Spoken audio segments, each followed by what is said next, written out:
अस्सलाम वालेकुम, welcome back to my channel Shahzain Yasir. आज की वीडियो बड़ी शॉर्ट सी वीडियो है और आज की वीडियो में हमने डिस्कस करना है कि आपको स्टिकर वीज़ा लेना चाहिए या ई वीज़ा लेना चाहिए। क्योंकि कुछ लोगों को कंसर्न होता है कि स्टिकर वीज़ा ही लेना चाहिए, इसी की इंपॉर्टेंस ज़्यादा होती है, ई वीज़ा की इतनी इंपॉर्टेंस नहीं होती। तो सबसे पहले डिस्कस कर लें कि कुछ कंट्रीज ऐसे हैं कि जिनका मिलता ही ई वीज़ा है, आपको स्टिकर वीज़ा मिल ही नहीं सकता। तो उन कंट्रीज़ में सपोज अगर आप न्यूजीलैंड का अप्लाई करें तो न्यूजीलैंड का आपको ई वीज़ा ही मिलेगा। इसके अलावा डिफरेंट कंट्रीज ऐसे हैं जिनका ई वीज़ा भी मिलता है और स्टिकर वीज़ा भी मिलता है। तो लोगों की प्रेफरेंस यही होती है कि जी हमें स्टिकर वीज़ा मिलना चाहिए, हमारे पासपोर्ट पे बिल्कुल जनाब वो स्टिकर लगा होना चाहिए कि ये कंट्रीज मैंने विजिट किए हुए हैं।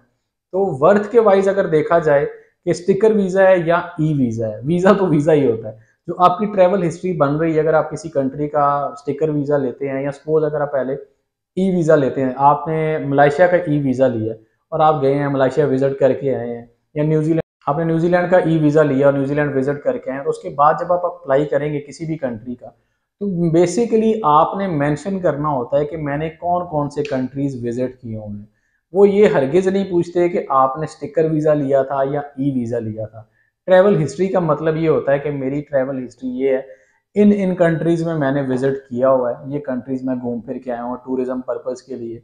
तो उसके बाद जब आप जो भी अप्लाई करते हैं, चाहे आप स्टिकर वीज़ा अप्लाई करें या आप ई वीज़ा अप्लाई करें, तो आपकी ट्रैवल हिस्ट्री बन जाती है। तो इसमें ज़्यादा टेंशन लेने की ज़रूरत नहीं है। जो वीज़ा आपको ईजिली मिलता है वो अवेल कर लें। वो ये ना देखेंगे जी मैंने स्टिकर वीज़ा ही लेना है, मैंने ई वीज़ा नहीं लेना। ई वीज़ा के नुकसान है, उसकी ट्रैवल हिस्ट्री अच्छी नहीं बनती। ट्रैवल हिस्ट्री 100% बन जाती है। ट्रैवल हिस्ट्री एक्चुअली वो होती है कि आपने किसी कंट्री का विजिट किया है, स्टिकर वीज़ा पे किया या ई वीज़ा पे किया है, ये मैटर नहीं करता, कंट्री का विजिट किया होना चाहिए।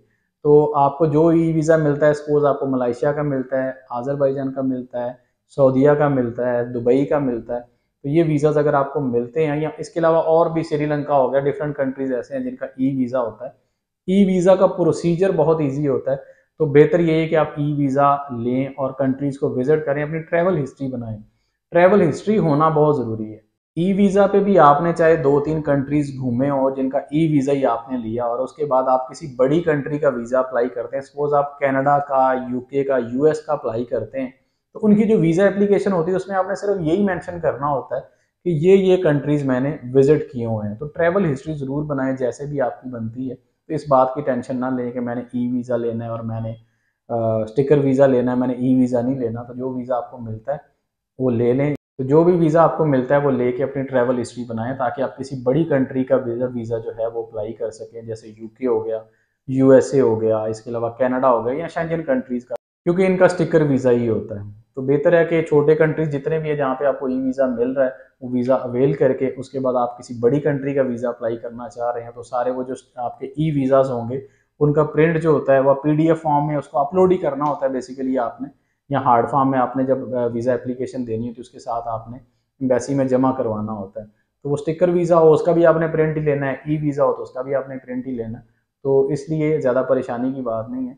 जो भी वीज़ा आपको ईजिली मिलता है वो लें। इस बात पर ना ज़्यादा फोकस करें कि जी मैंने ई वीज़ा लेना है तो मैंने वो दूसरा वीज़ा नहीं लेना। तो ये थी जी एक छोटी सी वीडियो ई वीज़ा और स्टिकर वीज़ा के बारे में। मैंने कहा लोगों को मोस्टली कन्फ्यूजन रहती है कि कौन सा वीज़ा ज़्यादा बेहतर होता है।